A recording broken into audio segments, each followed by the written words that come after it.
For those who've just arrived, welcome. We just finished a very simple exercise of writing a Dear Father letter to fathers in Orlando or fathers who have lost children in Orlando this Sunday. So if you'd like to take out your smartphone and do that whilst we're sitting here, Jay will be with us in 1 minute and he'll be coming on the stage shortly.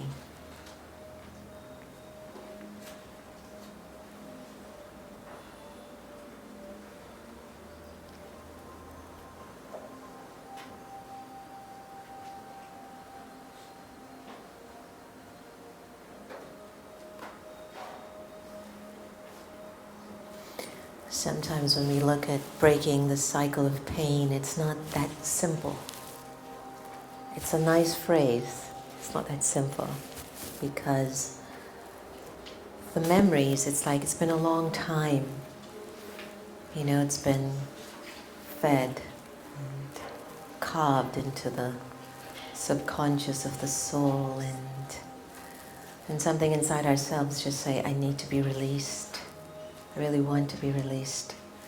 Sometimes it's not always just so easy, but we're going to get there.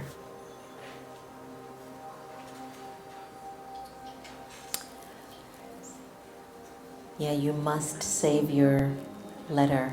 You must save your letter.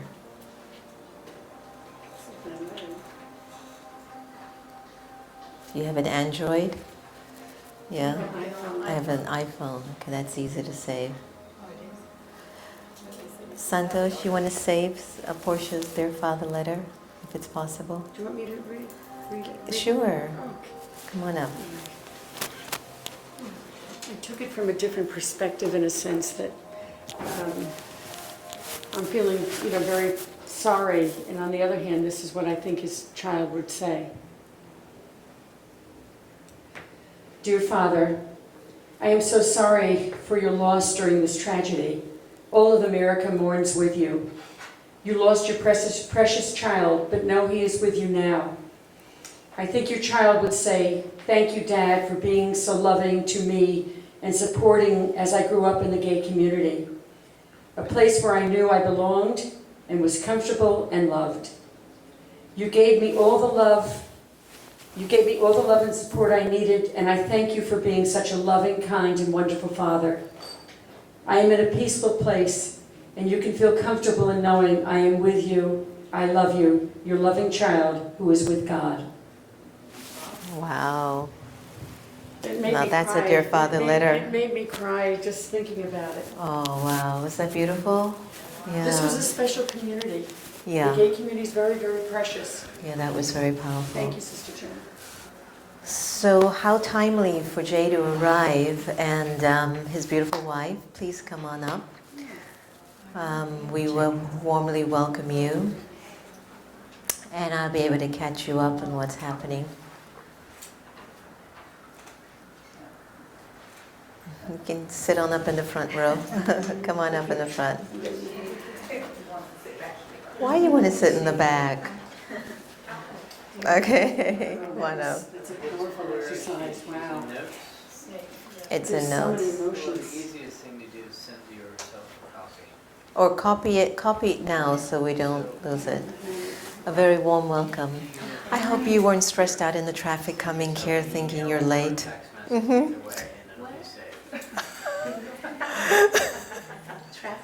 Okay, I see it now. I know, it's fine, it's fine. It's so sweet to welcome Jay and his beautiful wife. Thank you. Thank you for joining us. And what we just did is to write a letter to the fathers Powerful. that have lost a child on Sunday. And so without any further ado, Jay now needs to jog his way up on the stage since we've been waiting for him for 45 minutes and join us. And again, I met Jay over the radio, on the radio show America Meditating, and I just adored his spirit and his courage to heal himself. You know, a lot of times we walk around with a lot of issues and we somehow try to run away from them. And it takes a lot of courage to just turn to it, turn to them, and begin to ask what is needed here. So, my dear friends, brothers and sisters, we would like to warmly welcome our divine brother, J. Ivy.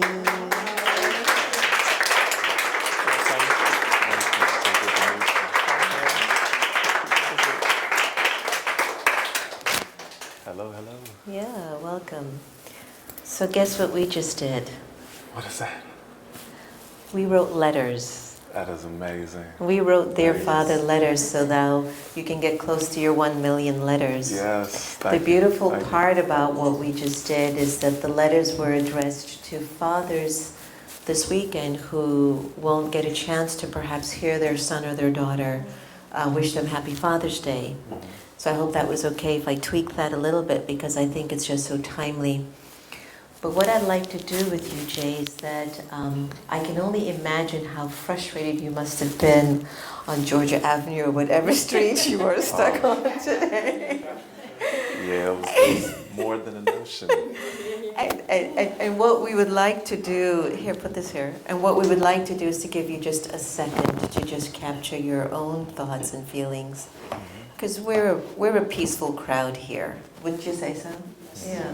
And we're not going anywhere, because all of them walked here. Oh. We drove here. Unless you take me home with you.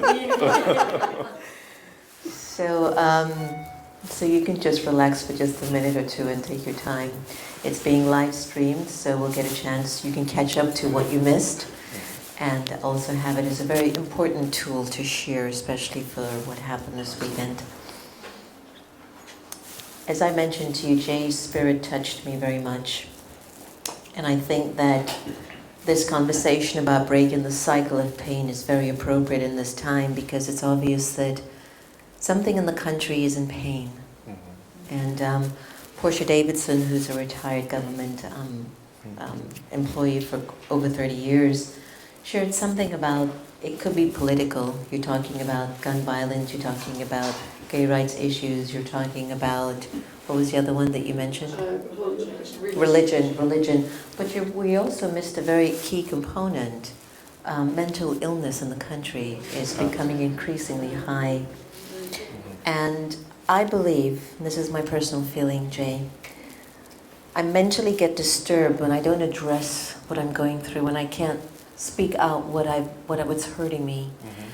When I feel like I'm alone in the pain that I am enduring, and I own the pain so much that I don't know where to keep it so it stays tucked somewhere in the spirit, in the soul. And if it's accumulating with things like traffic, who spoke to me in a bad way, or my boss doesn't like me, or all these little negative feelings that we go through along in life, they add up on the emotional level of the soul.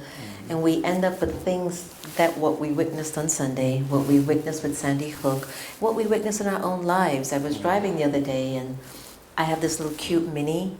I don't know if you saw it. I did. It says, it says on the side, hurry up, I don't have all time for my inner peace or something like that, right? Yeah. And I drive just like that. I don't have all time.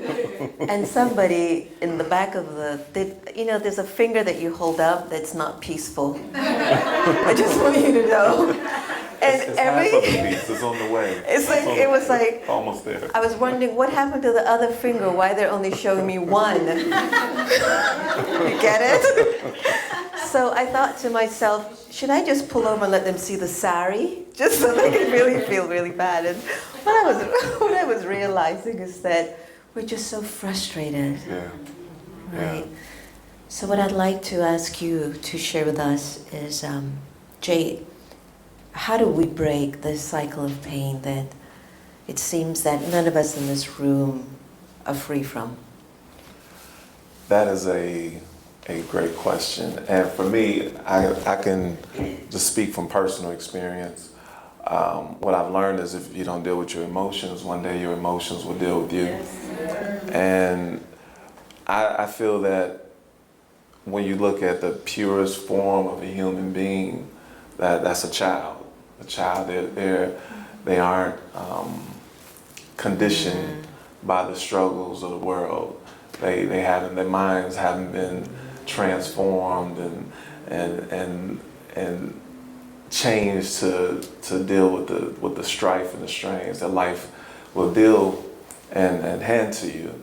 So I feel that those inner childs that dwell within us, that is the spirit of who we are, and that's Right. the core of where I feel that a lot of the trauma lies, a lot of the hurt, a lot of the struggle, a lot of the pain. So for me, my pain, that's where it dwelled. It dwelled within my inner child, my Right. inner being, and it was due to the fact that, well, a lot had to do with the fact that my father, he wasn't there. When I was younger, he was there. From Chicago, I don't know anybody from Chicago, Chi-Town. And my father, he was a DJ. So I would listen to him on the radio before we go to school in the morning.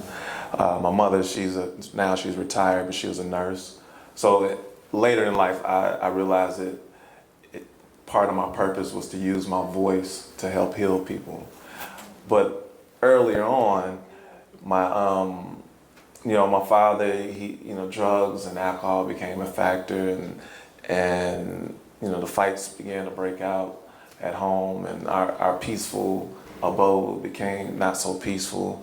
My folks separated, got divorced, and after they divorced, I didn't see or hear from my father for 10 years. So I went through a very... And how old were you when you didn't see him after? 13 is our last time Wow. seeing him. So Which now, is a very impressionable age. absolutely. Oh, So wow. I'm, going to my teenage years, going into adulthood, manhood, without having that father figure. Right. And fortunate enough, I had a teacher when I was a junior in high school, an English teacher, she had us write a poem for a homework assignment. I wasn't into poetry. It wasn't my thing. I loved hip hop, but I wasn't into poetry. And I go home, I write a poem, like, let me get this done and get on the rest of my day. Come to school the next day, and she surprises everyone. She makes everybody read their poem in front of the class. So I didn't want to write the poems. I definitely didn't want to read. I was very shy, and I wrote a poem about some clouds, and I'm like, no, I don't want to read this poem in front of my friends, So I read the poem after the class. She pulled me to the side. She gave me an A on the poem. And I was like, oh, wow. I wasn't getting any A's at the time. I was like, oh, wow. So I'm amazed, but I got an A, And then she said, you have a very nice speaking voice. I have a show coming up. I want you to do this show. Wow. Didn't want to do the show. So I faked her out, didn't do it. A few weeks go by, she approaches me again. She said, you know what, last time I asked you to do this show, you didn't do it. You faked me out. I have another show coming up. This time I'm not asking you. You have to do it. And her name, by the way, her name is Miss Arguing. What I learned is you're not going to argue with somebody named Miss Arguing. So I lost that one. I ended up on the stage as nervous and as scared as I was, being this shy kid who lacked a lot of confidence, who lacked, I didn't see my value, didn't see my worth at the time, again, due to my father not being there. I got on stage hesitantly, hands shaking, knee trembling, and I performed, and my first time on stage, I got a standing ovation. And my life immediately changed. Right. In that moment, I fell in love with the idea of knowing that I had a voice, knowing that people would listen, knowing that I could defeat this fear, and getting through the fear, that there was great reward on the other side. So from that point on, poetry became a tool for me to express and to get my feelings out, get those emotions out that were bottled in by my inner child. So going into adulthood, my poetry became a mirror of who I was. I got to know me through my poetry. Each piece was another piece of this mirror. It's this other, a new way to reflect and discover me. Right, I was discovering myself on the page. Right. Thoughts would flow out, and I would read over these thoughts, and I was amazed by, what was coming out. And I remember part of it was good, and the other part was a lot of my anger would come out. Sure. A lot of my depression would come out. I was upset that my father wasn't there for my Mother. my mother and my Or brothers. you, I had right. 2 brothers and the younger brothers. I'm like, if I'm feeling this way, how's my little brother feeling? So I just got very angry, and Can I ask you a question here? Did you ever read back those poems, and when you were reading them back to yourself, what was that triggering? Did that trigger anything? Did you read them back over and over again? Oh yeah, absolutely. What was that like? It just triggered a lot of thought, again, it was just a lot of discovery and trying to navigate through these feelings, trying to navigate through the whys. There were a lot of whys. Like, why aren't you here? Why aren't you here for my family? Why, all of my friends, their fathers are there. Why is, there were a lot of whys. Yeah. Like, what did I do? What, I Right. took a lot of the blame and a lot of the guilt. But it got to the point where I finally found myself needing to talk about it. So I spoke to my older cousin, who's one of the angels in my family, and I finally opened up and spoke to someone, because I know as human beings, at least for me, I didn't want to put my feelings on to other people. I didn't want to bog them down with my sadness and depression. When I came around, I wanted to be, happy. Well, that's what we're conditioned to do. Yeah. At least that's what we are conditioned to believe, that we want folks to see our better side. But we really want people to feel better. But again, it goes back to the same point that Jay's making, is that sometimes you kind of get a sense that you don't even know if you can talk to anyone about it. Right. And then here comes the cousin, and you just go, I just need to share these feelings. Again, before you came today, I was sharing with everyone in the room that it feels like we are being called to listen. Yeah. Or to be heard. So would you say that when you were sharing with your cousin, you felt for the first time to be heard, or was it that you just needed someone to listen? Like, do you remember? I think it was a combination of both. Okay. I needed to get it out, and I needed someone to listen, someone other than the page, someone other than myself, and also it was trust in my instinct. I think a lot of times we run from trusting, those gut feelings, and I like that. I trusted the moment. I trusted my instinct that I decided to speak, and when I did, what I got back from my cousin was, she said, you need to learn how to forgive. She said, if you don't learn how to forgive, you're going to carry that pain with you for the rest of your life.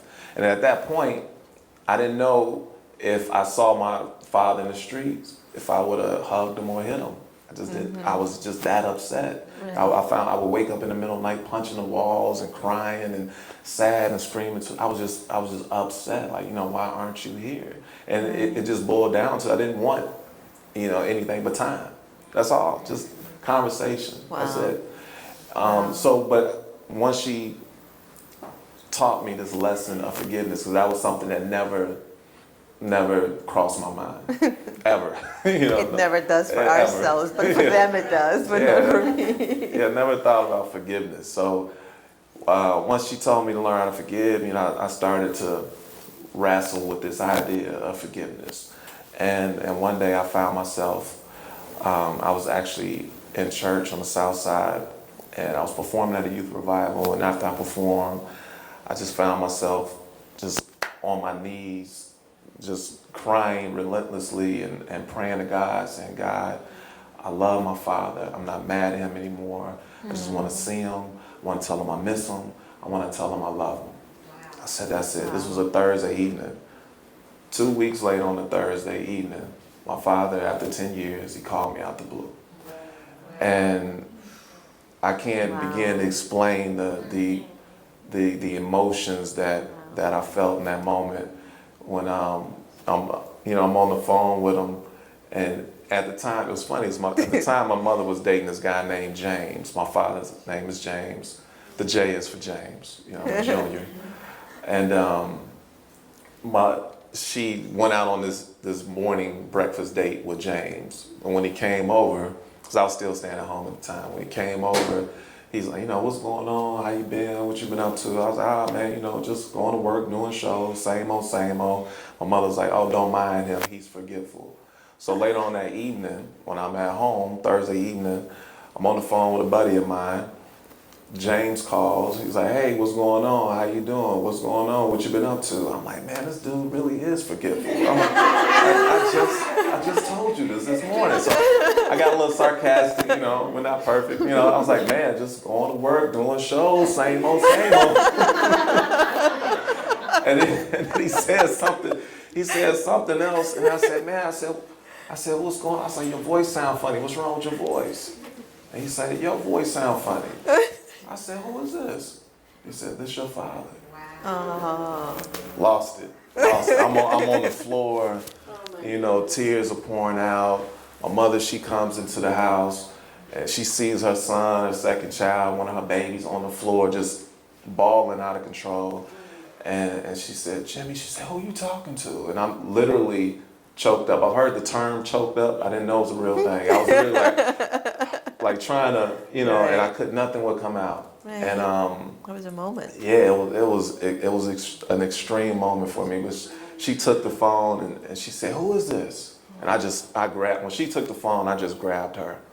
And she said, as soon as she heard him, she knew exactly who it was. She was like, oh man.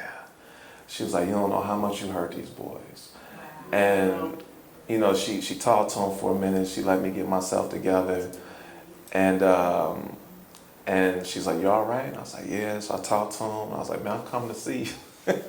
Come to see you. So I went over to his house a couple of days later, and he opened the door, and I'm expecting to see this giant.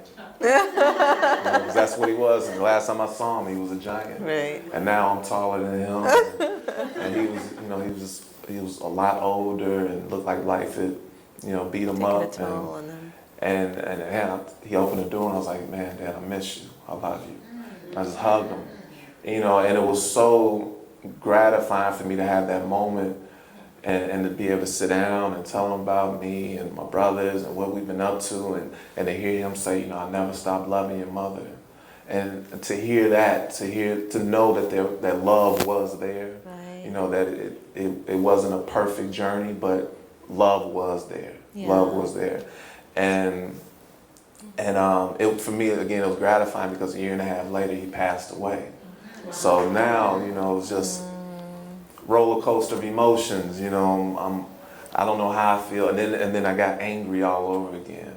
So what it taught me was that forgiveness is remembering to forgive again. It's an exercise, and it got to the point where my mother, she called me up and she said, look, your father was a good man, let him rest in peace.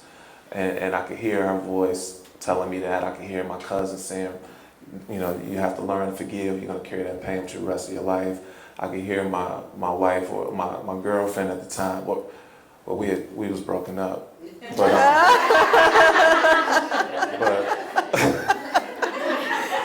But but it worked out. We got back. It worked out. But she was the and one. how well she remembered.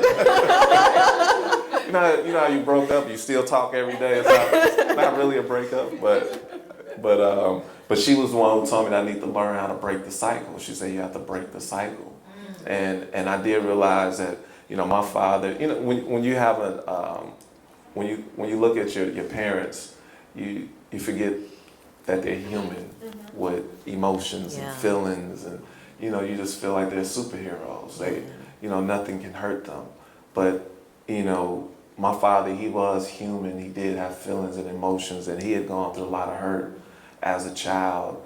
His mother passed when he was 4 with him in her arms, and they had to pull him away from her deceased grasp. And that, things like that. That's gotta impact you. Yeah, it's very traumatic. And then he was abused after that. So he grew up with this pain, and then he ended up passing that pain on. Wow. So. What a story. How's everyone feeling? Oh, crying. Okay, so it's a good opportunity to invest in stocks with Kleenex. Yes. Yeah. Oh my goodness. Jay, would you be able to share with us one of your poetries? Absolutely. I would And love to. yeah, take us into that zone, because this is quite a lot, but I think what I'm receiving from that is just the power of choice. And that we really all have choice. If we hear, like, especially when we hear two sides of a story, or we do know that there is a light choice and there's a heavy choice that we make. And it's just to our benefit if we do the light one. But take us into what you do best, do poetry. Absolutely. So I'll read or perform the poem that I wrote. Whatever makes you comfortable, you're home. Yeah, I feel it. Shoes off and very comfortable. Yeah, oh my goodness. So the day that my mother called me, she asked me, you know, what was going on, why I hadn't been talking to her, why I hadn't been talking to Tari, and my wife. And for the first time since he had passed, I decided to open up and told my mother how I was feeling. And she listened to me patiently.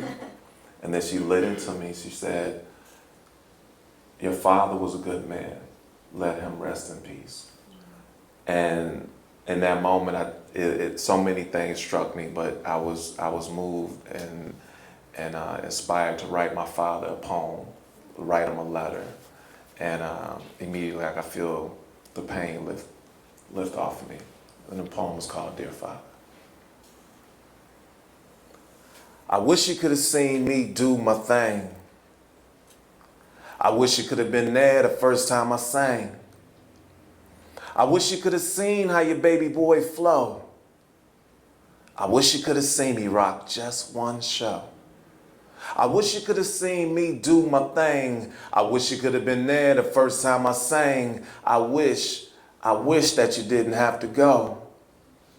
I wish you could have seen me rock just one show, one show. Dear Dad, these words are being written and spoken because my heart and soul feel broken. I lied to keep from crying, but I still haven't healed after all of the years of my goofiness and joking. You got me open, hoping this ill feeling would pass, won't last. I wear a mask and my peace won't ask for the truth. Truthfully speaking, the truth hurts, but I'm beyond hurting. I'm in pain. Why does it hurt so much? I find myself fighting with myself every day to remain sane. My peeps think I changed, maybe tripping off my fame, but I'm still the same old James. I know it's a shame I don't come around as much, but I don't want them to see me acting strange. I don't want them to feel one drop my rain, but I can't seem to get these feelings to stop. I can't get these thoughts on my brain. Now when I really need to reach out for your dad and touch your hand, I can't believe you out of range. I'm starving for your love and I'm begging, please ease the crave. When I was little, I thought you left because I wouldn't behave. Later on in life, I found out that it was the cane as well as other things. And with all the scars, it was hard, but I learned to forgive and forgave. I forgave the missing my basketball games and the touchdowns I scored the football games. I forgave the coming home high and drunk, wrestling with my mother going insane. I forgave the missing all of my track meets and not being able to greet all the pretty girls that I wanted you to meet. I forgave the missing my birthdays and graduations and not being there when I needed advice for certain situations. I forgave despite the fights, the tears for all the years lost, wondering if I was loved. Sometimes all I needed was a call and a hug. I mean, understand that people break up and don't make up and some relationships don't last forever, but why weren't we together? Mom could have found a new man, but where was I go find a new dad? Looking back, I wish you would have begged me and pleaded my case because I felt like I didn't matter, like I was deleted and erased. I would cry, still cry so much I get headaches. I try to get you off my mind, but I can't get you off of my face. I see you every time I see me, and I can't do nothing but ask God to bless bless me, expand my territory, place his hands on me, keep evil far away from me. I asked him to protect me like I wanted you to protect me from the bullies and the police. Now to protect my soul, I write poetry and release, and some say I'm a beast, but I'm just trying to find peace so I can pick up the pieces of me that falling apart. I shopped the whole love for love and ended up with a lot of the items in my cart that help me pull out the dark and help me get out the dark, one being my art. But along the way, all of my decisions weren't so smart. Because my love was amputated, my life became complicated, my family, well, Dad, I don't know if you knew or not, but my sweet, sweet family became dysfunctional. I mean, I remember hiding under the dining room table when you and Ma would fight. I remember dishes, pots, and pans being put in flight. I remember the hole that you punched in the wall. I remember when Ma calls and work and told us not to let you win and you broke in, so Mama get y'all. I remember the alcohol and the smoke and going to the bathroom every 5 minutes so I wouldn't choke. I remember you called me out the blue and told me I had a brother that died that I never knew. I remember you snatched my train wheels off my little orange bike and making me ride when I was only 2. I remember you pushed Mom, she broke her ankle. I remember sitting there thinking, how could you do this to such a beautiful angel? I remember Mom waking us up in the middle of the night saying, shh, Jimmy, be quiet. Put some clothes in the jewels bag. We going to Grandma's, and if your father come up to your school, don't tell him where we'll be. I remember spending Christmas at Grandma's playing with my Stretch Armstrong thinking, man, this ain't my house. I wonder how Santa Claus found me. I remember your stinky feet. I remember all that pepper that you put in those ghetto meals that you would fix for us to eat. I remember listening to you on the radio, WVON, before I would go to school. I remember all those cars and planes that you were making. All the kids on the block thought that my dad was so cool. I remember you ran down the condos thinking, man, Dad's fast. I remember how you would curl your mustache. I remember the past. I remember the good and the bad. I remember thinking, is this love false? I remember moving to the Birds, my boys, to place my love that was lost, and they would make me laugh and giggle. And my boy even taught me how to dribble so I could make the team, and I did. I thought that I would die without you, but Rome, Drake, Ike, Eric, and Todd made sure that I lived and was never sad. They even gave me their dads. Mr. Kemp, Mr. Whitaker, Mr. Cross, and Mr. Price became my dads, my cool daddies. But the little boy in me still wants his daddy badly. I feel like a scared little boy afraid to become a man, but I think I'm ready. I think it's time. I think it's time to shine to get mine. I think it's time to shine to get mine so I can ease my mind and my soul climb. I think it's time to stand as a man of my own too, just how you used to do before those demons started hunting you. Cause all I want to do is to make you and my proud. And I wonder if you are. I wonder if you know. I wonder if you know that God gave me a gift. I wonder if you know about the spirits that I lift. I wonder if you know I touch people with my words. I wonder if you know I inspire actions with my verbs. I wonder if you know that your baby boy did a show that aired for me to see on HBO, and that hard New York crowd that I didn't even know actually gave me a standing O. I know you're proud. I know you are, cause I'm gonna be the best just like you want to be. Watch and see. And just in case you can't, I'm gonna scream it so loud that I shake the clouds and move them out the way of my sunshine, cause that's what you are, Dad. James Ivy Richardson Sr., do you hear me? You are my sunshine. That's why I forgave you, cause my love for you is still the same. It may have gone through a transformation, but it never really changed. So I swear on my mama and on my name, I'ma stop this rain, conquer this pain, make sure that you did not die in vain. And when I get to heaven, when I get to heaven, I'ma jump in your arms. We go kick back like when I was little and watch the Bears game. I wish you could have seen me do my thing. I wish you could have been there the first time I sang. I wish you could have seen how your baby boy flow. I wish you could have seen me rock just one show. I wish you could have seen me do my thing. I wish you could have been there the first time I sang. I wish that you didn't have to go. I wish you could have seen me rock just one show, one show. Wow.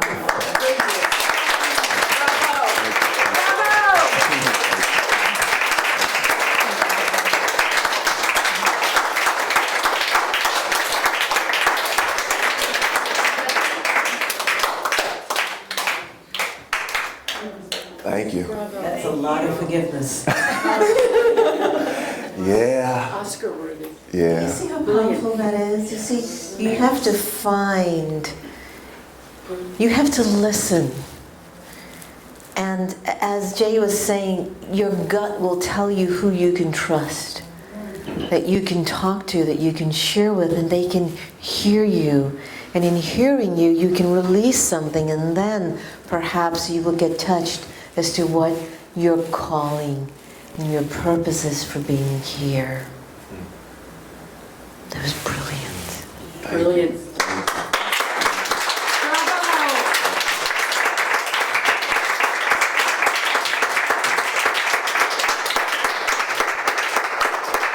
I wish I could do poetry like that. I wish you could teach me to do poetry like that. I'm going for it.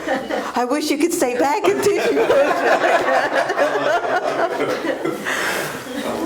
So, you know, as I'm observing you and feeling you, and I can't help but even just, you know how you get thoughts as you hear other thoughts, right? Weren't you getting thoughts? And you were like trying to grab your own story in the midst of all the story. And I kept saying, you could lose a dad by a divorce, you could lose a dad by a gunshot, you could lose a dad by an illness, you could lose a dad so many ways, you could lose a person in so many ways. And for the last year, I've been having this particular mantra in my mind. The mantra is something that you keep repeating until you hopefully think it's going to heal something in you. And the mantra was saying, but you don't lose anyone. Like I started to find myself saying, you don't lose anyone. It's like we're passing through each other. We're passing through each other. And we're going to find each other in some way or the other. You know, as you were sharing, in heaven we'll kick back and watch the Bears. Are you talking about Yogi Bear? Or Chicago Bears? Chicago Bears. So, you know, you kick back and watch the Bears. And so it's like something innate in the spirit, in the soul, knows. There's something in the soul that knows we don't lose anyone, but we just have to be patient until we meet again. Absolutely. I find that, you know, the poem, when I wrote it, and there were tears on the page when I wrote it, but it's actually the happiest poem I've ever written in my life. And although it says, I wish you could have seen me rock just one show, I know my father's at every single show. I know he's here right now.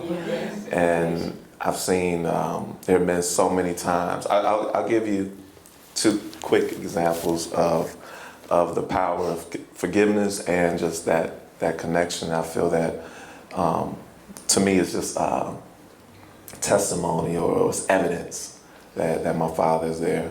So one is the last phone call I had, my father, when I was younger, he called me up for my birthday. He said, I'm gonna take you to the Bulls game. And you know, this is when Jordan is playing. I'm like, oh man, I'll go see one of my heroes, Michael Jordan. We never went to that game.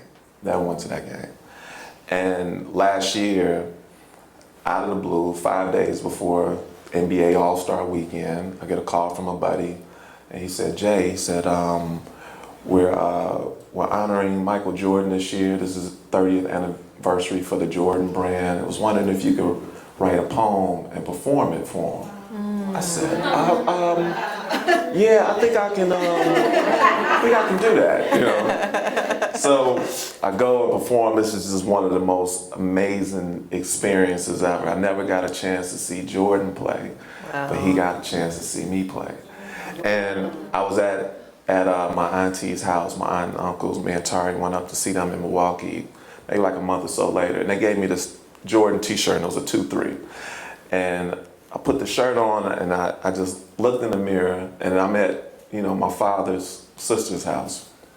And I heard his voice, and he said, I told you I was gonna take you to see Jordan. Aww. And I just lost it. So another example is my father. He passed November 15th, and after years of, you know, looking to get a publishing deal, I got a call on November 15th and was offered a book deal on November 15th. Another year, years later, on November 15th, I was offered a book deal to write a book about my father. And as soon as I realized that it was the same date, I was like, all right, Dad, I hear you. I hear you. I thank you. You know, I'm so grateful, and I've been just overwhelmed with gratitude. You know, out there at different points there, I was filled with a lot of regret. You know, like I said, I wish. But I feel that, you know, we go through things so we can offer, you know, we can offer something to someone else. We learn these lessons, we have these experiences, so we can be a reflection and remind each other who we are. Because we already know, you know, who we are, but at times we need to be reminded. We need to be reminded because, you know, life will cloud you with distraction and we tend to forget. You know, we have all these amnesias being thrown at us. And I remember a friend of mine years ago, he's like, Jay, he was like, close your eyes. I was like, close my eyes. I was like, all right. You know, I was like, so I closed my eyes. And he was like, everything you need to know is right there. Oh, I love that. He said, everything you need to know is right there. I love that. And it made so much sense, you know, and I love that. yeah, That's a yeah. nice one. Just close your eyes. I love that one. Yeah, you know, and we're just here to remember who we are. Yeah. That inner child that came here with a blank canvas, with no restrictions, with no hate tied to it, just filled with love, just this beam of light. You know, we're constantly looking to get back to that feeling of joy, that happy feeling that you get when you see happy. When I saw happy, I saw her ears perk up. Hey, happy. Showstopper she is. You know, but yeah, just that joy. You know. That brings me to when we had our interview on the radio show about, you know, we talk a lot about our human relationships, and there are times that we turn to God and we sometimes feel like, where are you? And I'd asked Jay about his relationship with God and what that was like, because when I'm planning to draft my letter, but every time I go on your website I get 404. Yeah, That still happened, FYI, just to let you know, 2 days ago. Thank you. So why I asked everyone to write their Dear Father on a note is that they can email it to you, then you can post it.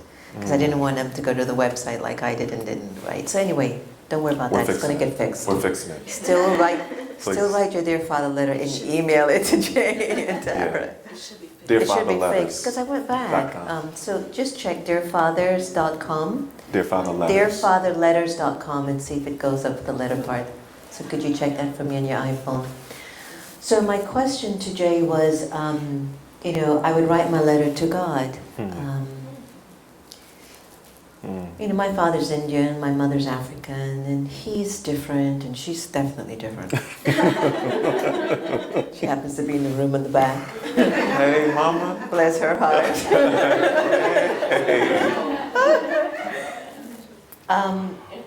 And a lot of times people might, you know, say, how's your father? I don't know. I don't really talk to him much. Yeah. By choice. He hasn't been a very big impact in my life. But I don't know why. I think about the fact that I have a father who has given me physical birth. There has to be a father that is of my spirit. And my Dear Father letter would be to that Supreme Spirit. And then I asked Jay about his relationship with God, because for me, and sometimes I forget this father of mine, you know, this one that's constantly following me everywhere. But I always find myself going back to this Supreme Source, this energy that reminds me that I was a pure canvas. This energy that reminds me that I was pure spirit and pure innocence. And every time I turn to God and I remember God, my Father, I find the strength to let go of the stories that seemed sort of uncaring. I seem to be able to let go of the stories that seemed for me that I don't know if I have the power to forgive myself or to forgive them. Sometimes it just melts. Could you share with us what's Jay Ivy's interpretation or experience of God at this point in his life? Wow. I don't know if I could even put that into words. I mean, God is everything. God has blessed me so tremendously, even when I feel like I don't deserve it. God has never given up on me, and has blessed me with some unbelievable gifts. And I'm always amazed. You know, I told this story last night. I actually spoke at a graduation. I gave a commencement address at Broad Run High School, which is what brought us to Virginia, Nice. the DMV. and I just lost my train of thought that fast. He blessed you. That's Papa J. Yeah, it was something. I had another point, but It was about God and that you feel so blessed and he's giving so many incredible gifts. right. Okay, so this is the story I was telling. It happens. The story. You really make me feel good as I grow older. Oh yeah, I've been getting forgetful. I'm like, wow, I'm turning into my mother. But I always tell people, you know, I'll meet people and they'll, you know, you get into a conversation and they'll ask you, so what do you do? I'm like, I'm a poet. Like, oh, okay, that's cool. So what do you do? I'm a poet, you know. They're like, oh yeah, I get that, but what do you do to make money? I'm like, I write poems. And that alone is such a blessing to be able to say. I know that's not common. Yeah, I know it's amen. not, you know, something that you'll see on the daily. I know a lot of people who have dreams, and for me, I was fortunate enough to continue to go after them. I know and God blessed me to be able to, you know, like I said, like doors would open. I would find myself in so many different situations, and I'm like, how did I get here? I was standing on that stage last night, like looking at a stadium full of, you know, there's 450 graduates, there's over 2,000 people there to celebrate and support, and I'm standing there like, thank you, you know, how did I, you know, I know how, but still, you know, it's such a blessing. So for me, I know God, again, He has blessed me so tremendously, and I'm doing my best to return that love, you know, because I know nothing is promised, but for whatever reasons, I'm always placed in positions to have an opportunity to speak, to inspire, to have beautiful, amazing people around that support me and believe in me, and I know it's all God. I know I wouldn't be able to do anything without God. The words that come to me, I'm always amazed. Yeah. Amazed, and I have one of my poems. Years ago, I did I was on Kanye West's first album. Did a song with Kanye West and Jay-Z, and the song's called "Never Let Me Down." And one of the lines in the song says, "I'm a heaven-sent instrument." You know, like. You hear that song? Oh yeah, absolutely. So it says, we're all here for a reason on a particular path. You don't need a curriculum to know that you're a part of the math. Cats think I'm delirious, but I'm so serious. That's why I expose my soul to the globe, the world. I'm trying to make it better for these little boys and girls. I'm not just another individual. My spirit is a part of this. That's why I get spiritual. But I get my hymns from Him, so it's not me, it's He that's lyrical. I'm not a miracle, I'm a heaven-sent instrument. My rhythmic regiment navigates melodic notes to your soul and your mental. That's why I'm instrumental. Vibrations is what I'm into. Yeah, I need my loot by rent day, but that ain't what gives me a heart of Kunta Kinte. I'm trying to give us free like Senke. I can't stop. That's why I'm hot. Determination, dedication, motivation. I'm talking to you, my many inspirations, why I say I can't let you or self down. If I were on the highest cliff, on the highest riff, and you slipped off the side and clutched onto your life in my grip. I would never, ever let you down. And when these words are found, let it be known that God's penmanship has been signed with a language called love. That's why my breath is felt by the deaf, and while my words are heard and confined to the ears of the blind. I too dream in color and in rhyme. So I guess I'm one of a kind in a full house. Because whenever I open my heart, my soul, or my mouth, a touch of God rains out. Wow. Oh my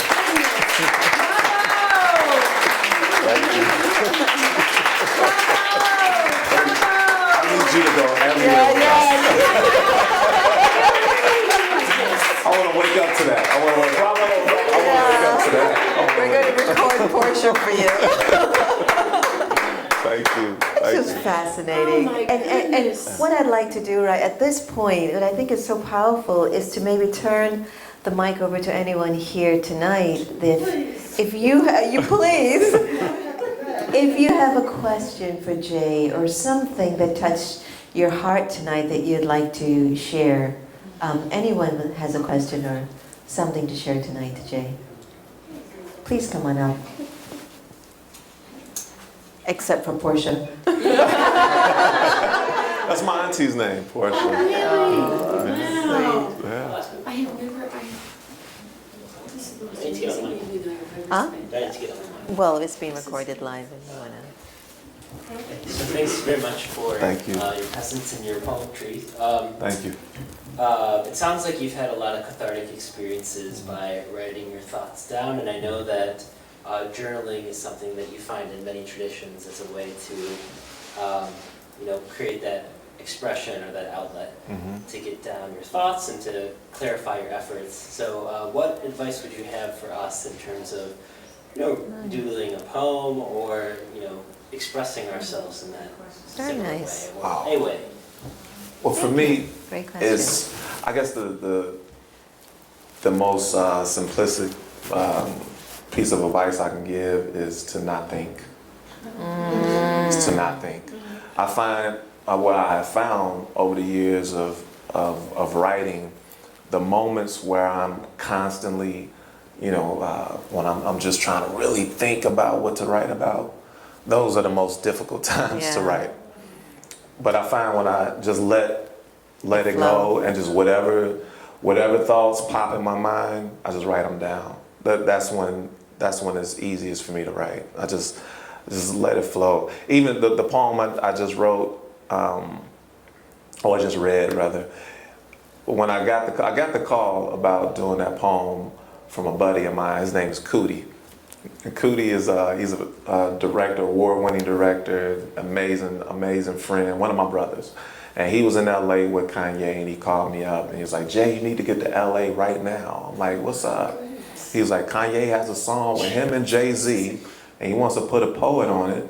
And I told him he need to put J. Ivy on it. I'm like, "Man, stop playing." I'm like, "That's not funny." It's just not funny. And he was like, "No, you need to get to LA right like tomorrow. You need to get out here tomorrow if you can." I was like, I'm broke, but if you for real, if you for real, I'm gonna find a way. I was like, I'm gonna find a way. So he played the song for me over the phone. I really couldn't hit a word. So he's telling me what Jay-Z was saying, telling me what Kanye was saying. And he was like, "Jay, get out here." I was like, "All right, I'm gonna find a way." I hung up the phone. And my first thought was, you need to write something right now. So I wrote the first line. And my mind, after writing that first line, my mind went completely blank. Just completely blank, because I'm thinking. And you got a lot of pressure, you know? Yeah, it was Right just, there, I'm sitting on that. like, and then nothing's coming out. And then I found myself banging on the page. I was like, and mind you, side note, this is shortly after after me writing Dear Father. So now I'm feeling free of that pain. I'm feeling good. I was broke, but I was feeling good. I was confident. I was feeling my worth and my value. And I started banging on the page. I was like, "God, please give me a piece right now. I need one right now, please." And I put my hand back to the page with no thoughts on my mind, and my hand just started moving. and moving, and writing, and writing, and writing, and writing, and writing. I wrote a full page, turned the page over, wrote a few more lines, and I stopped, and I read over the piece. I was like, man, it's kind of hot. So I read over it like 4 or 5 times. I called Cootie back in 10 minutes. Like, listen to this. So I did the poem from over the phone. He's going crazy. Like, oh man, Jay, hold on, hold on. So he goes in another room, and I can hear the music in the background. A lot of people talking, and the music gets quiet. People get quiet. And then he's like, Jay, I'm put you on speakerphones. Spit the piece again. So I did the poem. And when I finished, the room erupted. I'm in Brooklyn broke by myself. Like, I'm like, what's up? What's happening over there? What's going on? You know? And then I hear Kanye. Kanye like, man, Jay, do it again. So I did it again. Do it again. I did it again. Do it again. I did it again. Do it again. I did it again. Do it again. I did the poem for like a half hour. No lie. I did the poem for like a half. Did it over and over and over and over and over again. And then Cootie, he finally got back on the phone. He's like, Jay, guess what? I'm like, what? He's like, Kanye's flying you out here tomorrow. I was like, I First found class? my way. I don't know if it was first class or not. But for me, the part of the lesson in it was one, just letting go and just letting things flow out. Whatever, just allowing it to flow, allowing God to use you, allowing yourself to be that instrument. And again, knowing that God is going to open doors for you. Yeah. You know, you just once you have that belief and you just keep going. You know, like I said, I was you know, at home, and I was writing when he called me, but I was like, you know, I don't have any money to go out. Let me work on my craft. Let me write, and that's when I got the phone call. And you're not broke anymore, right? No. We have ups and downs, but no. That's normal. You know, this really takes me to just hearing what you just shared with me. Again, this is what makes conversations so important in our lives, because now I know why. Now I know why I do the meditation that I do.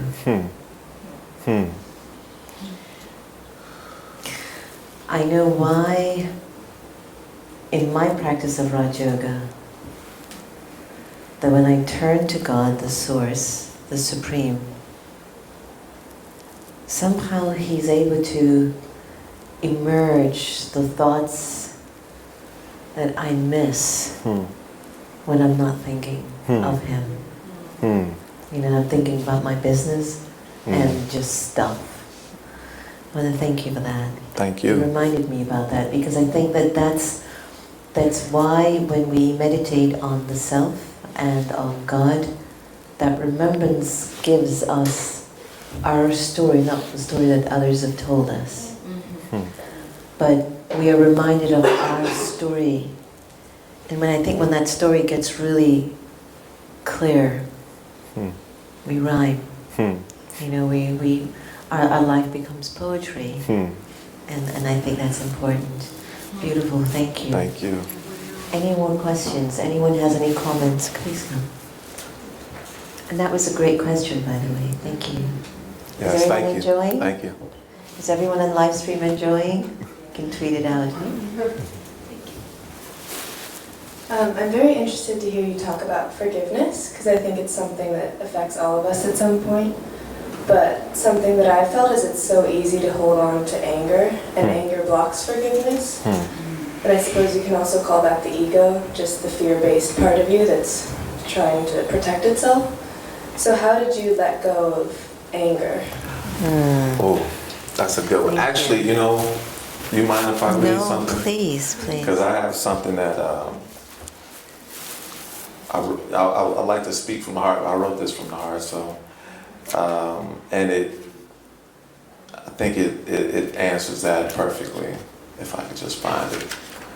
But it was one. I will say it was a process of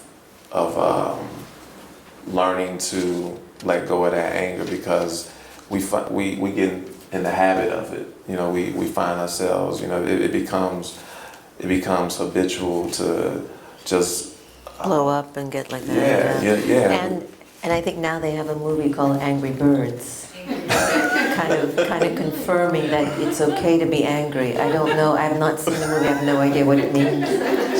But even today, what you might call you get angrier or upset, I say I didn't reveal my virtues, I'll say that my virtues was lost.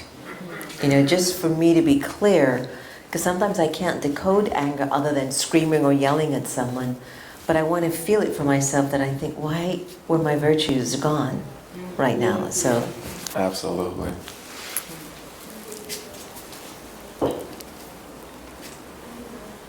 Forgiveness is the key to it all. Forgiveness when you've been through it all. Forgiveness when you're breaking your fall. Forgiveness. Forgiveness. Our emotions are real. Our feelings are real. Some memories aren't erased by time. As human beings, we naturally and often reflect on our past. We think back to certain times, smells, colors, the sound of someone's laugh, songs, movies, reruns of old shows, shifts in the weather, dates on the calendar, holidays, passing cars, certain foods, landmarks throughout the city all remind us of different points in our lives. Our memories spark, becoming our personal time machine, transporting us back. These memories are at times happy, draping us with joy. At other times, they are hard or hurtful, reminding us of the pain we once felt. We never know when exactly something in our life will trigger these feelings. For these moments that are hard, these times when past scars reappear, it becomes pertinent that we find ways to control the weight of these feelings. Our joy deserves our protection. We deserve to be happy. Isn't that why we're here? When we reflect on the moments that taught us valuable lessons, we face a natural challenge to separate the emotion that we felt at the time from current emotions. The textures of our memories are layered with the elements of that time. We remember what the weather was like. We remember what we had on. We remember where we come from and where we were headed. We know who was there and who said what. We remember the causes that shifted the course of the situation. We remember the moments falling like dominoes. The habits of our thought patterns place us right back in the moment as if we were living it all for the first time. When it comes to dealing with these hard times that were caused by others, especially when it's caused by those closest to us, it's a journey to find in our hearts to forgive. Words are thrown at us that forever stick to our spirits. Hateful things are said that echo in our minds. We begin to believe the lies, the judgmental acts, and the doubts of others. We become what others think until we can forgive and let it go. But letting go is hard. We lose precious time trying to figure out why so-and-so would do this to us. What did I ever do to him? Why would she do that to me? Those are the questions that are bounced between the pain in our hearts and the logic in our minds. We just want to understand. But trying to understand may be our biggest crime. Tari once told me, what others think about you is none of your business. I believe that's true. It isn't any of my business what you think. Everything isn't meant for me to understand. What you think about me is your opinion. Knowing that, it's important that we don't take things so personally. What I think about me is mine, my business. Trying to understand why you don't see things the way I do is a waste of time, and often we miss out on the next opportunities trying to figure out the ones behind us. When my cousin told me I needed to forgive, to release of that heavy pain I was experiencing, I realized that forgiveness starts in the heart. It starts with creating the life you want for yourself. Who are you really, and what does that include? Does your true self want to stay in a place of anger, rage, sadness, or misery? Do you love living in that state? Is it your dream to remain in the shadows of depressing times, or do you want to dance in the sun? Who are you? We forget to take the time to consider that we may have pushed people to the point they are at. We don't think about the hurt or traumas they may have encountered. I found that most people don't want to worry others with their problems. Some are ashamed of what they've been through. Some are guided by pride that won't allow them to touch on certain feelings. Folks become very guarded, not knowing how to cope with their pain. Whatever the case may be, people are imperfect human beings. We all make mistakes. We've all been hurt. Pain can intoxicate us like most drugs, causing us to do things and say things that we didn't really mean. We've all done it. We've all felt the guilt and regret of the negativities we've spewed out. We've all been pushed by anger. We've all made off-balance decisions that we feel remorseful about later. When we calm down, we clearly see everything that we could have done differently. We know that we weren't in our right minds. We know that we weren't our true selves. We know our actions didn't meet our intentions. Becoming aware of who you are, remembering to have compassion for others and not taking things personally still presents a challenge when it comes to forgiving. Forgiveness is an exercise. The act of forgiveness becomes physical. It becomes a physical task. It's heavy and it's hard, like pushing 2-ton stones uphill. Finding the strength and the courage to clean the slate of your own newly formed judgments is hard, but it's something that you are capable of doing. You have the power to let go. You have the ability to exercise your love. When you remove the negative emotions, when you let go of the anger, when you let go of the hate, when you let go of the fear, when you let go of feeling disappointed, when you let go of expectation, when you let go of your self-pity, when you stop feeling sorry for yourself, when you muscle up and let go, you take back your freedom that heartache locked away. You were put here for a reason. It's important that you remember your significance and not let anyone interrupt your walk. I know my path has been interrupted time and time again because I allowed the pain of others to hurt me. Hurt people, and we've all been hurt. We've all hurt someone we've loved. We've all hurt someone we haven't known, but my intention is never to hurt anyone. And I'm sure my dad's intention wasn't to hurt me. His actions may not have matched, but neither have my imperfect acts towards others. Like the saying goes, don't judge the speck in my eye without seeing the log in yours. We all make mistakes. We all will make more. The key is to not judge, but to focus on your purpose. Despite what anyone may have done in the past, you're still standing. You're still able to move forward in your life. You are still awarded with the ability to dream, create, and find happiness. But in order for us to find these joys, we have to forgive. And when the mechanics of our mind flash back to yesteryear, we have to remember that forgiveness is remembering to forgive again and again and again and again. It's incredible. Brilliant. I hope that answers your question. I have a brother that's a drug and alcohol abuse counselor, one of the greatest men that ever lived up in Strasburg, Pennsylvania.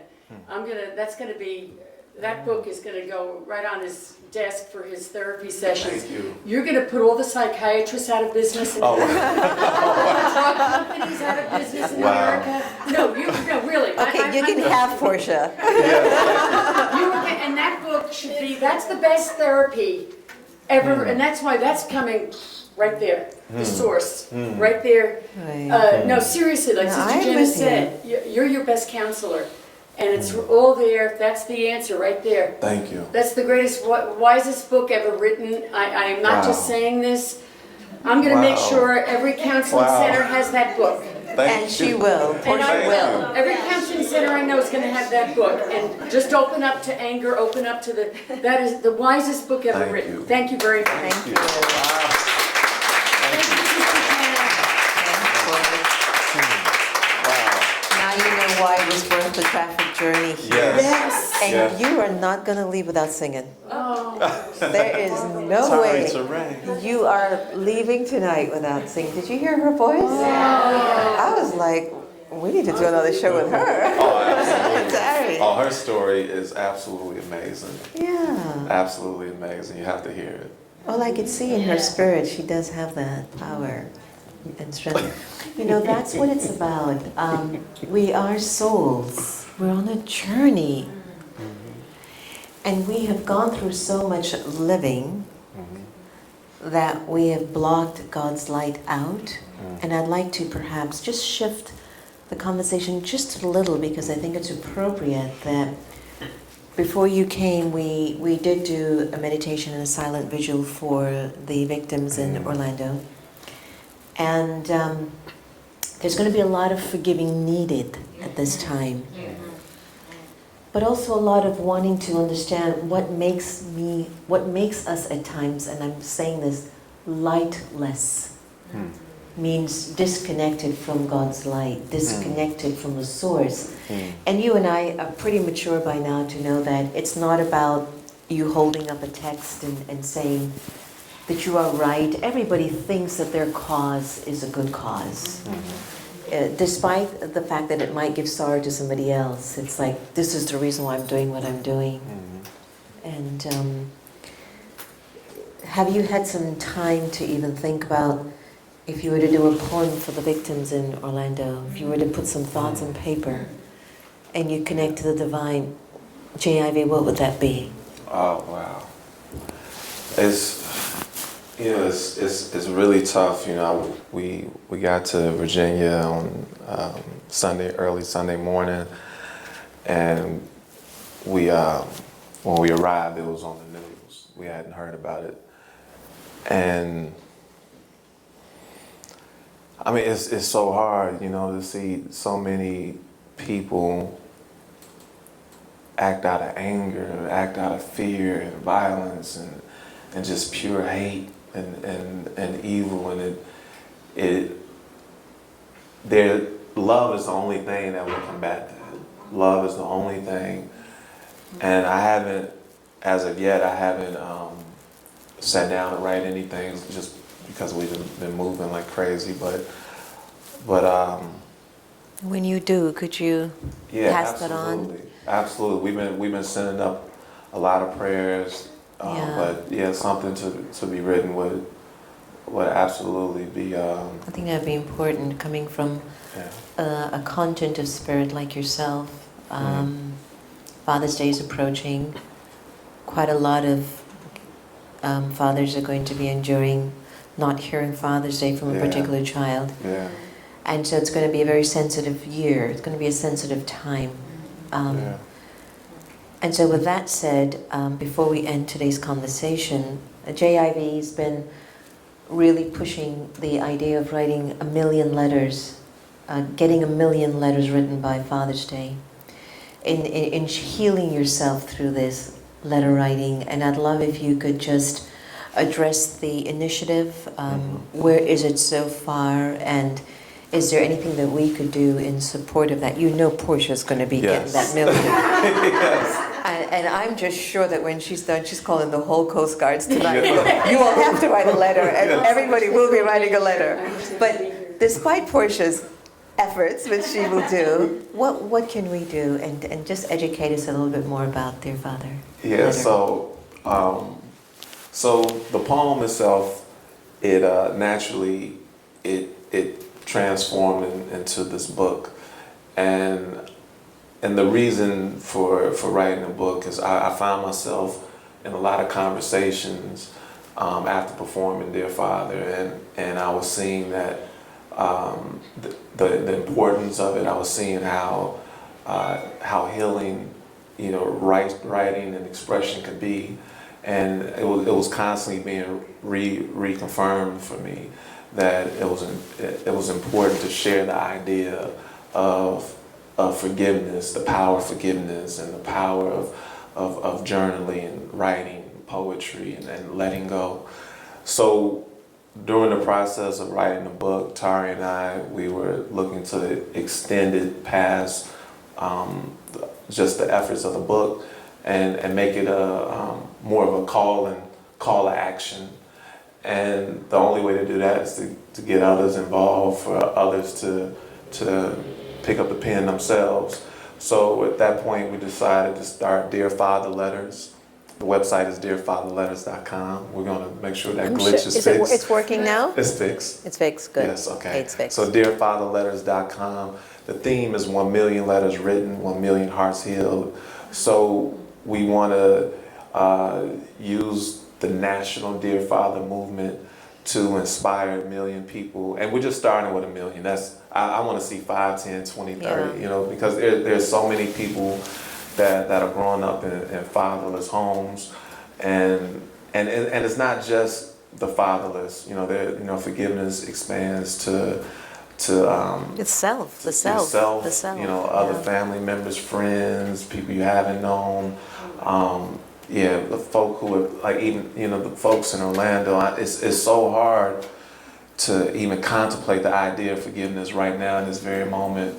You know, but there's a lot of families hurting there, and around the world. You know, there's a lot of hurt that's happening. But you know, we find it. You know, if you can find it in your spirit to, you know, dig deep and to forgive, that the healing is able to begin. Okay. So with Dear Father Letters, we're asking people, no matter if the relationship with your father is good, bad, or ugly, we're asking people to write letters. We're asking folks to share the letters on the site. For those who don't feel comfortable with sharing the letters, those who might not be able to share just from legalities or whatever the case may be, you might just not be in a position to put your family's business out there in that manner. We have a registry, and we're just asking that, you know, the people that don't want to necessarily share the letter publicly, that we just ask that they sign up and say, I wrote my letter and I'm a part of the 1 million letters that have been written. And it's been amazing. We've been moving around the country.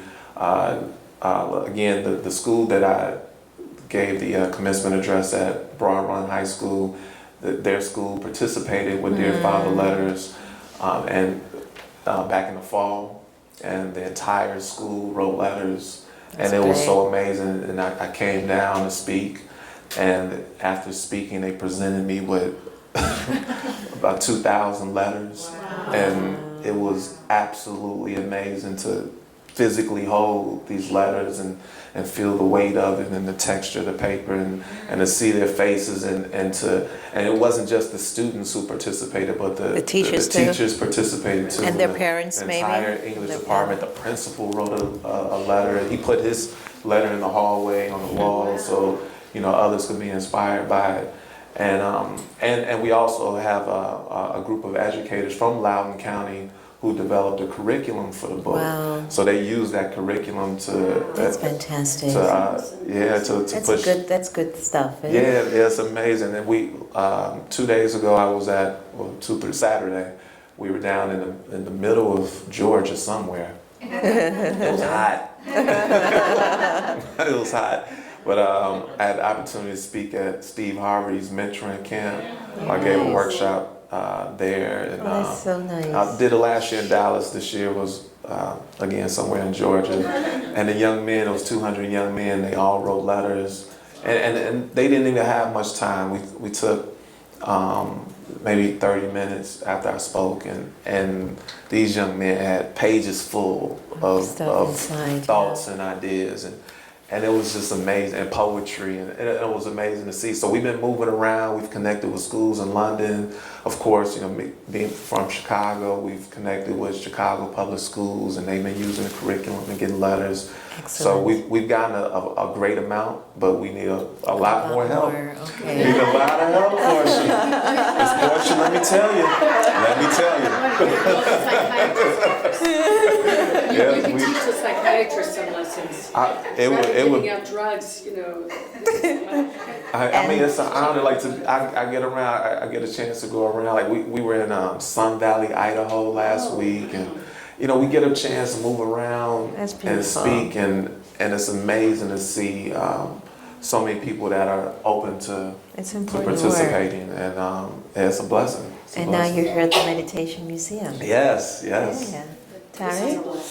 Oh, and also that's another component we have, a huge component that we have that we've added to Dear Father letters, which is called the Dear Dad Dialogue. Okay. So we have dialogues that we have just like this, but it will be more Breakout open, session. breakout sessions, but it will start with just an open discussion, you know, and it begins with people writing that. They come into the room, they write down a thought of what they feel about fatherlessness or growing up without a father, and we ask everybody, you know, put their thought into a bucket or a hat. Nice. And then we'll pull from that hat and randomly discuss, you know, someone's thoughts on the topic, and the dialogues, just those have been amazingly transformative and healing and powerful. So that's another component that we have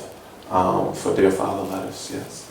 How you all can help is the letters, but also the dialogues, to have them at home in their private spaces. Right. Settings, And yeah. have them with your friends, your coworkers, your neighbors, your relatives, your children. And they don't have to be large or small.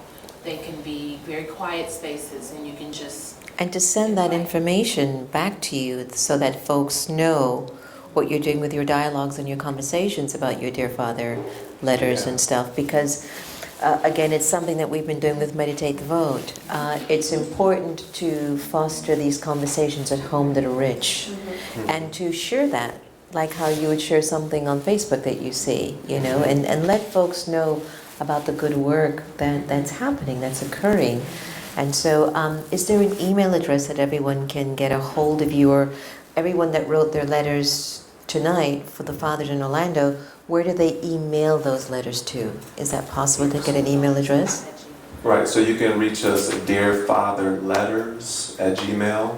So is it Dear Fathers or Dear Father? Dear Father. Dear Father. Dear Father. Letters? Letters. With an S. Okay, so Dear Father Letters at gmail.com. So now I guess maybe you could take out your phone and email the letter to Jay and Tari now. And if you want to tweet or Instagram, the Twitter handle is at 1,000,000letters, and the Instagram handle is Dear Father Letters.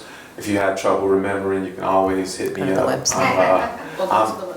Yeah, or go to the website. My handle on Twitter and Instagram is the letter J_Ivy, IVY, and I think that's it. Oh, and j-ivy.com is my website. Beautiful, beautiful. Well, I actually don't want the evening of conversations to finish, but I do know that you're a busy man. And closing remarks. Where, in light of Orlando, in light of something that you shared in your Dear Father's book, you have to forgive again and again and again and again. And another thing that you shared in the book is, don't let what people say to you get in your way, Was that correct? Did I hear clearly? So don't let what people say about you or to you get in your way. Closing remarks to the families in Orlando or all around the country. Closing remarks about what it meant for you to be here tonight. Yeah, first. And Tari, you're going to sing before you leave. I'm a sister. You have to listen. First and foremost, I definitely want to extend all the peace and love and condolences to the families in Orlando.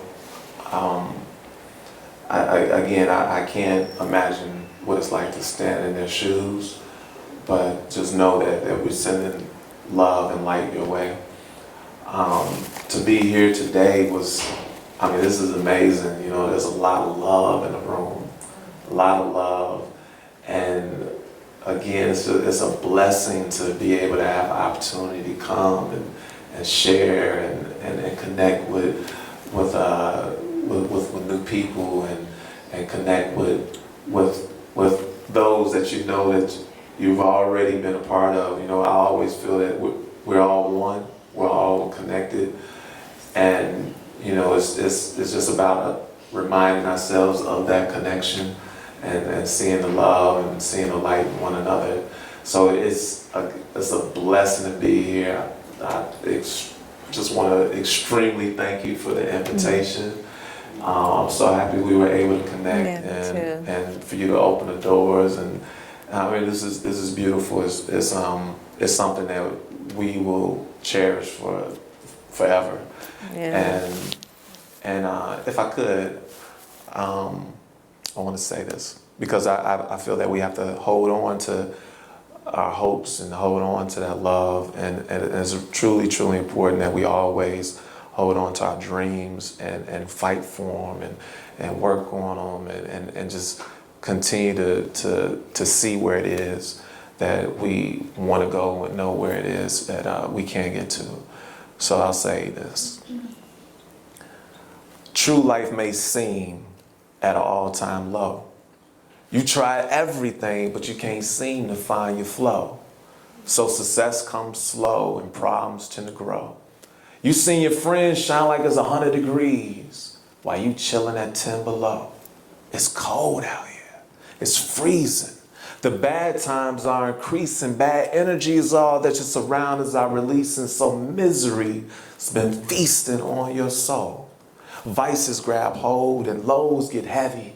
You feel so heavy, but you can't block your blessings. When they come your way, you gotta be ready to receive. You gotta shake off the fear and believe, because at times we're tested to see how strong we really are, how far we really go. There's an army growing, but you can't join unless you know what you're fighting for. Because if you stand for nothing, you fall for anything, so stand tall. Know that you can't walk until you crawl. You can't run until you walk. You can't fly without a running start. So pump your arms when you come off the blocks, and it won't do you no harm to come off your block. Get out and see the world, because everyone has their own mountaintop. It wasn't promised to a few, but promised to those who knew. So climb the way you breathe and never stop. Inhale your best, exhale the BS. Keep on keeping on. See where you're going and work on getting there. Don't hate on others when others get theirs, because you go get yours. You go knock down your own doors. Know that God go take care of you and yours. That's why miracles happen out of the blue. So know that and remember that can't nobody stop you but you, because dreams don't come true, they are true. So dream big, then after that dream even bigger. So big that Martin and Coretta are up in heaven holding hands, smiling down at us with a tear in their eye and joy in their heart, saying amen, amen, amen. Hallelujah.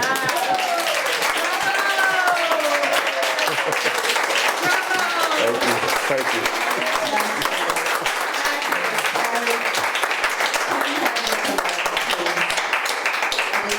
I'm sure to do that. I'm sure she'd be happy to help you with that. Oh, I can do that. So Tari is, where can we find your book? Oh yes, and I wish we had some with us, but we ran out on our travels.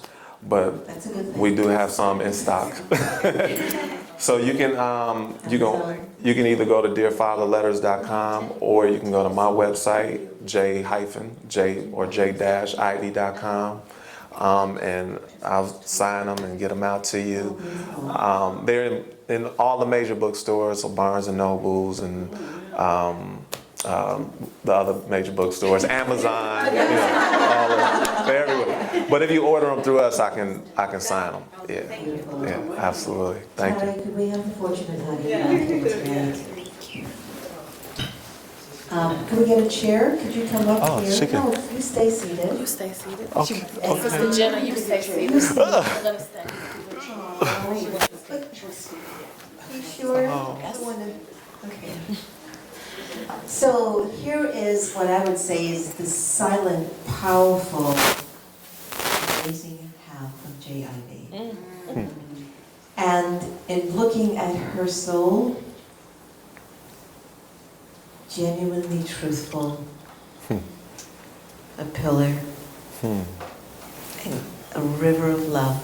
And wise girl, when you turn 70, the whole world will be coming to you for stuff. But wise. And so with that, we want to thank you for joining us today. And you know, it was a quick thing, us getting together, but I know we're going to be doing a lot more together because I just know that. Thank you. Right? Okay. So share with us some of your gifts.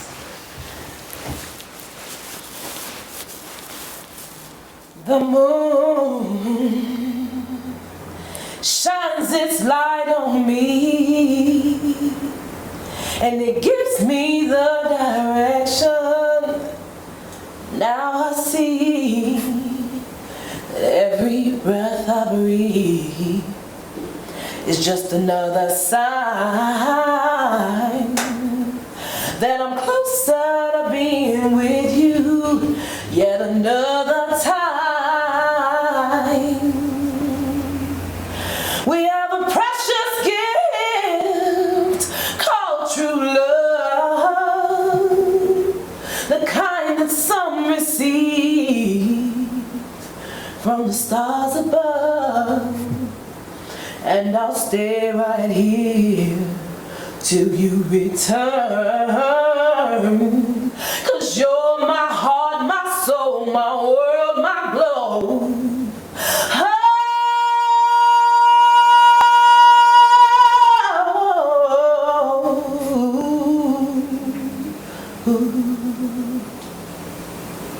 I still will love you. And even when you're far away, I can still see your face.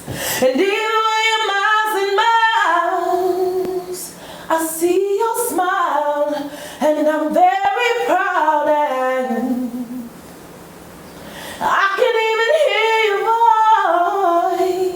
voice, even when there's not a noise. And I can even feel your touch.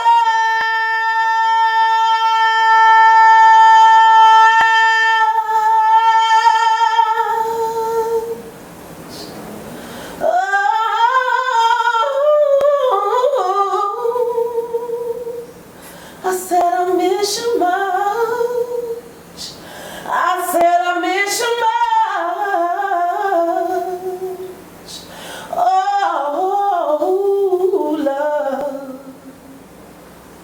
love, I still will love you,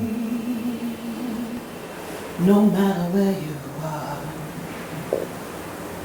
If it's near or far, if you're in Asia or Africa or even North America, I still will love you, no matter where you are. If it's near or far, oh, if you're in Asia or Africa or even North America,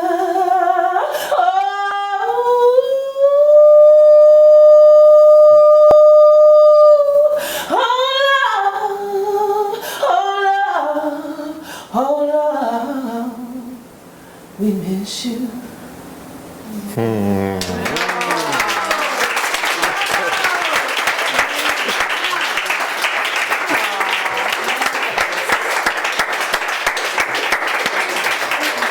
Sorry to rain.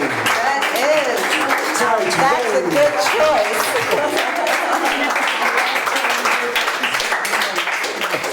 Wow, what an evening, huh? What an evening. Now this, Aaron, what your name is? you are staying here with us. Wow, what a duo you both are. I'm blessed. We wish you both That's a gift to me. unlimited blessings and love from God the Supreme, always. Thank you. Really, what a great couple, huh? Yeah. Another round of applause.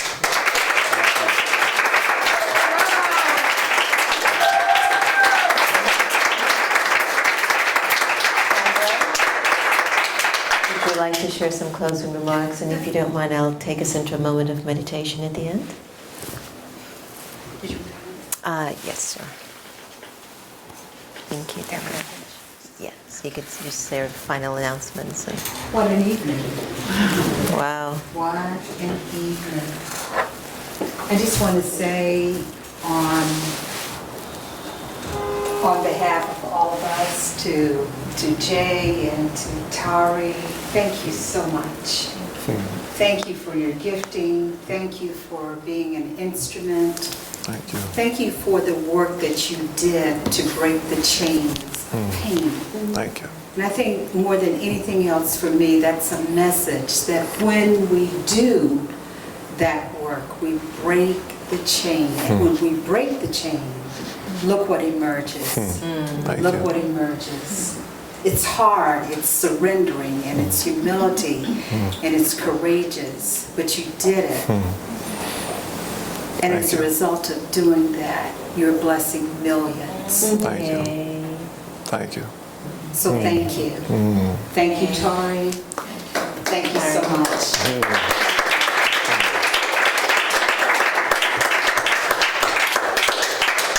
And we also wanted to take the time to thank Sister Jenna, because it was Sister Jenna.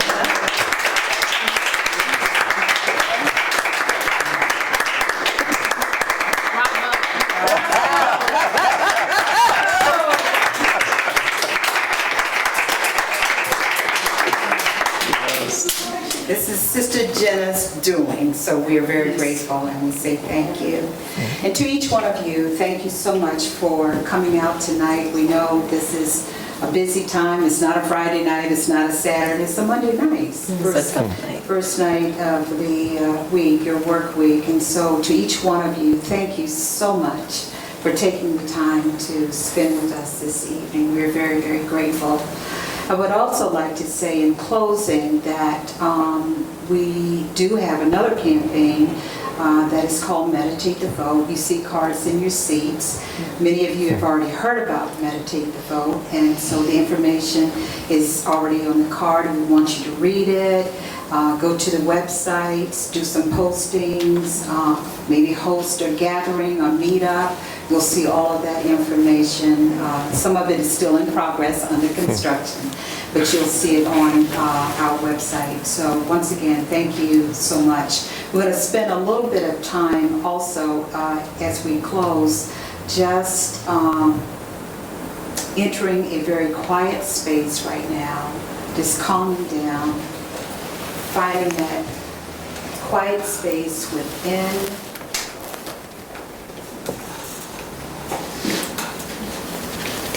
Being still.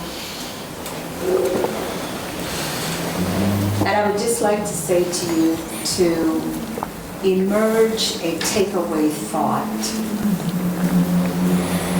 We've heard a lot tonight. Whether it was through conversation, whether it was through poetry, whether it was through song. And so each one of us has a thought that resonated in our spirit. And I would encourage you as you leave tonight to hold on to whatever that thought is,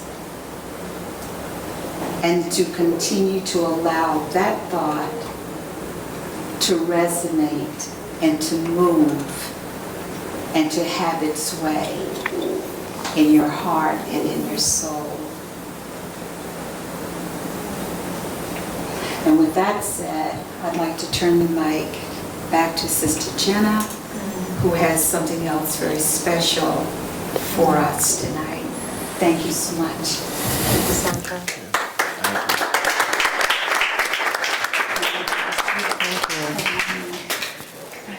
So just in continuation for this lovely night, I'd like to just take us into an inner journey, and sharing of your feelings and good wishes to everyone, and to Jay, Ivy, and Tari, to Portia's Bravo, to all of us in the room, beyond this country.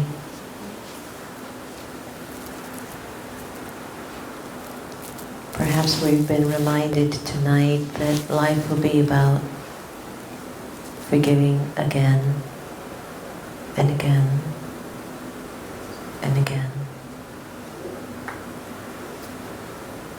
What does it serve me to attach myself to things that people say of me, and what they think and say of me is none of my business? It's what I think. It's what I'm saying to myself, that is.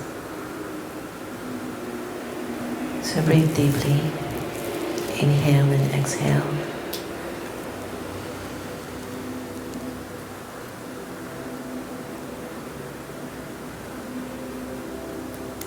Let's let go of the attachment to negative stories.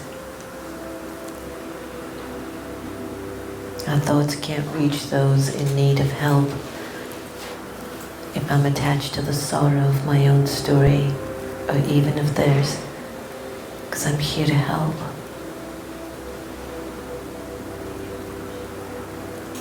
So I break the cycle of pain that comes from my attachments.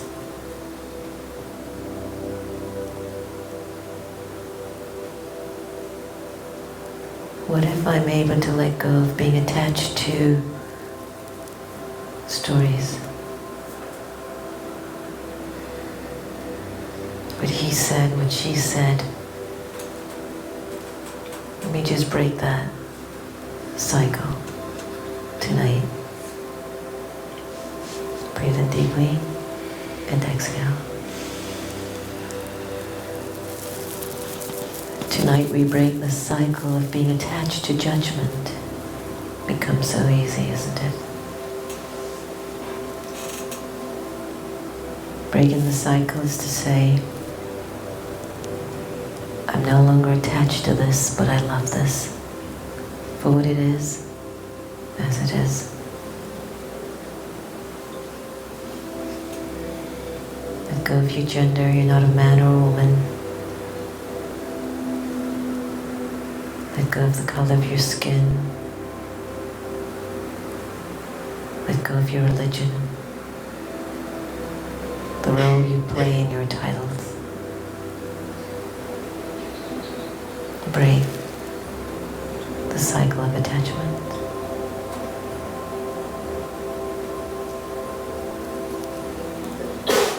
What if I have no attachment to my name or gender or stories? How would I feel? What would I think?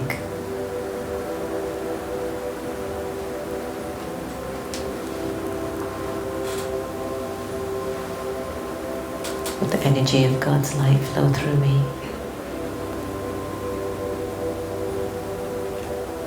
Would I fly? Would I be light and easy? Would I have the courage to forgive again and again and again? Yes.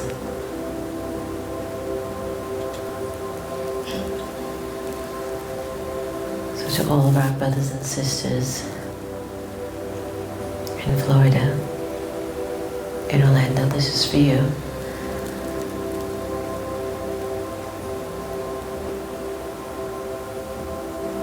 I know that we send you the purest feelings and good wishes to you and everyone connected.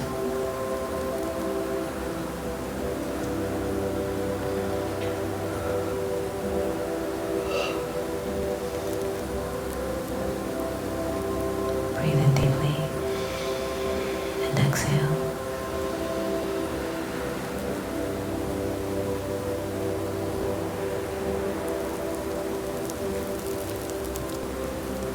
Om Shanti. Om Shanti.